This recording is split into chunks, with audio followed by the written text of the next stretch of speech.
मालगुडी की कहानी, मेरी जुबानी। जोशी का एक दिन, ठीक दोपहर के समय वह अपना थैला खोलता और जोशी की दुकान लगाता। दर्जन भर कौड़ियाँ, कपड़े का चौकोर टुकड़ा जिस पर कई रहस्यमय रेखाएं खिंची होती थी, एक नोटबुक और ताड़पत्रों की एक किताब। उसके माथे पर बहुत सी भभूत लगी होती और थोड़ा सा सिंदूर होता। आंखों से एक तिरछी चमक या देखने के लिए निकलने लगती कि ग्राहक उसकी तरफ आ रहे हैं या नहीं। लेकिन सीधे साधे लोग इसे दैवी शक्ति मानकर भरोसे का अनुभव करते। उसकी आंखों की शक्ति चेहरे पर सबसे ऊपर लगी होने के कारण भी बढ़ जाती। ऊपर माथे पर प्रभावी तिलक और नीचे गालों तक फैली काली बड़ी मूंछों के बीच दमकती दो आंखें। किसी अल्प बुद्धि के लिए भी इस तरह सजी आंखें बड़ी कारगर सिद्ध होती। प्रभाव जमाने के लिए वह सिर पर गेहुए रंग की पगड़ी भी पहनता। यह रंग उसे हमेशा सफलता प्रदान करता था। लोग उसकी तरफ इस तरह आकर्षित होते जैसे फलों पर मक्खियां गिरती हैं। टाउन हॉल के पार्क से लगे रास्ते पर वह इमली की एक विशाल वृक्ष की दूर दूर तक फैली टहनियों की छाया भी विराजमान होता। यह ऐसी जगह थी जहां सवेरे से देर रात तक लोगों की भीड़ गुजरती रहती। सकरी लंबी सड़क दोनों तरफ तरह तरह की छोटी छोटी दुकानें लगी होती। घरेलू दवाएं बेचने वाले, चुराए हुए लकड़ी लोहे के सामान की दुकान, जादूगर और सस्ते कपड़े की दुकान, जिसके लोग जोर जोर से चिल्लाकर हर वक्त लोगों को बुलाते रहते। इसी के बगल में इसी तरह शोर करने वाला एक मूंगफली विक्रेता जो हर वक्त अपनी चीजों को एक नया नाम देता। किसी दिन बम्बई की आइसक्रीम, किसी दिन दिल्ली का बादाम, किसी दिन राजा की सौगात, और लोग हर वक्त उससे खरीदारी कर रहे होते। भीड़ के बहुत सारे लोग जोशी को भी घेरे रहते। वह बगल में लगी मूंगफलियों के बड़े ढेर से ऊपर धुआं देती जलने वाली आग से निकलती हल्की रोशनी से ही अपना काम चलाता। यहाँ म्युनिसिपालिटी ने कोई रोशनी नहीं मुहैया कराई थी। दुकानों पर लगी छोटी छोटी रोशनियों से ही सबको काम करना पड़ता था। ईंटों के पास गैस की घड़ी भी थी, जिनमें से हर वक्त सू सू की आवाज निकलती रहती। कुछ दुकानों पर खंभों से रोशनी की नंगी लपट निकलती रहती। कुछ साइकिलों के छोटे छोटे लैंपों से काम चलाते, और जोशी की तरह कुछ अपनी रोशनी के बिना ही दूसरों के भरोसे गुजारा कर लेते। तरह तरह की इन बहुत सी रोशनियों से एक अलग ही मंजर बनता, जिसके बीच से चलते निकलते लोगों की छाएं अपना रहस्यमय समा बांध देती। जोशी को यह मॉल इसलिए बहुत सही लगता क्योंकि जब उसने जिंदगी शुरू की थी तब वह जोशी नहीं बनना चाहता था। दूसरों की जिंदगी में क्या होने वाला है या जानना तो दूर, वह यह भी नहीं जानता था कि उसकी जिंदगी में अगले मिनट क्या होने वाला है। तब उसे ना तो सितारों की कोई जानकारी थी, ना उन बेचारे लोगों की जो उसके ग्राहक बनते थे। बातें करने में वह जरूर कुशल था, जो लोगों को खूब पसंद आती थी। इसलिए अनुमान और अभ्यास से इस काम में उसने अच्छी महारत हासिल कर ली थी।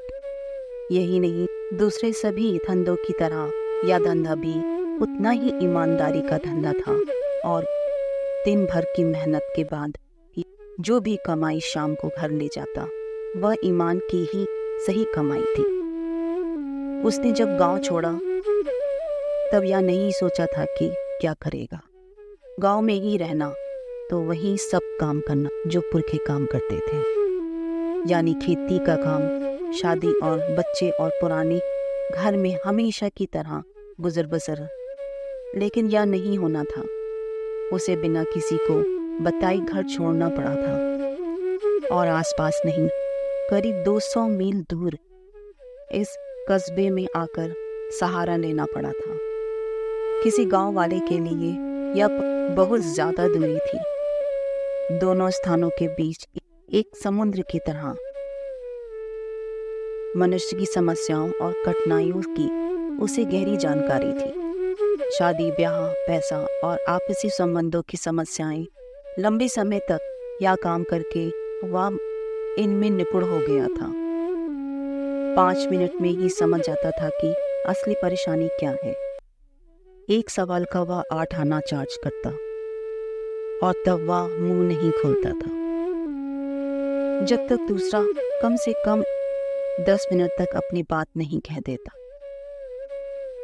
इससे उसे 10 जवाब और सुझाव सूझ जाते हैं। जब वह ग्राहक की हथेली देखकर कहता, तुम्हें अपने काम का पूरा नतीजा नहीं मिल पा रहा है, और 10 में से 9 लोग उसकी बात से एकदम सहमत होते।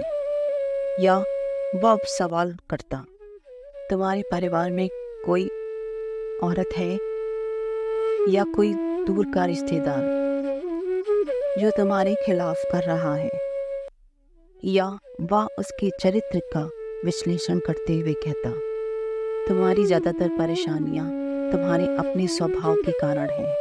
इसकी वजह यह है कि तुम्हारी राशि में शनि बैठा हुआ है। तुम हिम्मत वाले आदमी हो और कभी कभी तुम्हारा व्यवहार कठोर हो जाता है। यह आखिरी बात सबको एकदम सही लगती, क्योंकि बेहद कमजोर आदमी भी अपने को हिम्मती सुनकर खुशी ही होगी। मूंगफली वाले ने अपनी आंख बुझाई और घर जाने के लिए उठ खड़ा हुआ।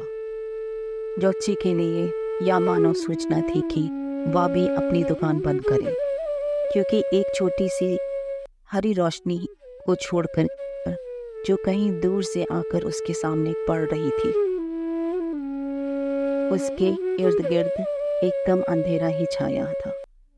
उसने अपनी कौड़ियां बटोरी, कपड़ा और किताब समेटी, और दूर से आती हरी रोशनी भी तभी बुझ गई। लेकिन उसने देखा कि सामने एक आदमी खड़ा है। यह सोचकर कि यह आदमी उसका ग्राहक हो सकता है या बनाया जा सकता है, वह बोला, बहुत परेशान दिखाई दे रहे हो। अच्छा हो, थोड़ी देर यहाँ बैठकर आराम करो और मुझसे बातचीत करो। आदमी जवाब में कुछ भनभनाया। जोशी ने बात दोहराई तो उसने अपनी हथेली उसकी नाक के आगे कर दी और बोला, बड़ी जोशी बनते हो तुम। जोशी ने चुनौती सी महसूस करते हुए हथेली पकड़ ली। तुम्हारा स्वभाव ऐसा है। यह सब मत बको, कोई सही बात बताओ। एक सवाल में मैं सिर्फ 8 आने ही लेता हूँ, और इतने में ही मैं तुम्हें कई बातें बता दूंगा। ग्राहक ने झटके से अपना हाथ खींच लिया, जेब से एक अठन्नी निकाली और उसे जोशी के सामने फेंक कर कहने लगा, मुझे जरूर सवाल पूछना है। अगर मुझे लगा कि तुम धोखेबाजी कर रहे हो तो ब्याज समेत मैं अपनी अठन्नी वापस ले लूंगा। ठीक है, लेकिन अगर मेरा जवाब तुम्हें ठीक लगे तो तुम मुझे 5 रुपए दोगे? नहीं दूंगा। तब भी तुम मुझे अठन्नी ही दोगे? चलो दूंगा, लेकिन गलत होने पर तुम्हें मुझे दुगना देना पड़ेगा। थोड़ी देर भाव ताव के बाद बात मान ली गई। जोशी ने ऊपर वाले से प्रार्थना की और ग्राहक ने बीड़ी जलाई। दिया सलाई की रोशनी में जोशी को उसका चेहरा दिख गया। एक क्षण के लिए वह चुप हो गया।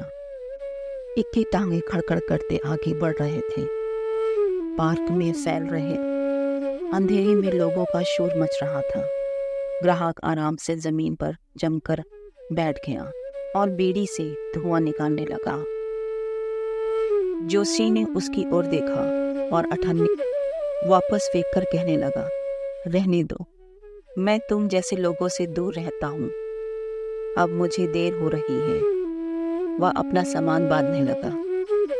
ग्राहक ने उसका हाथ कसकर पकड़ लिया। अब मैं तुम्हें नहीं छोड़ूंगा। मैं तो रास्ते से गुजर रहा था, तुमने ही पकड़ लिया। जोशी उसकी पकड़ में कांपने लगा, जैसे बेहोश ही हो जाएगा। आज छोड़ दो मुझे, कल मैं तुम्हें बता दूंगा।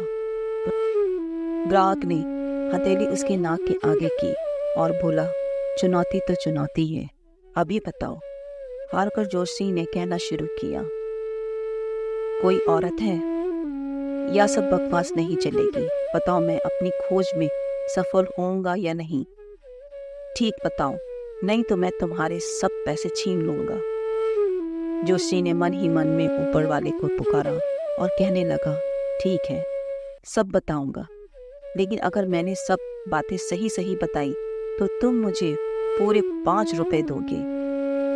हाँ तो ठीक है, नहीं तो मैं जा रहा हूँ।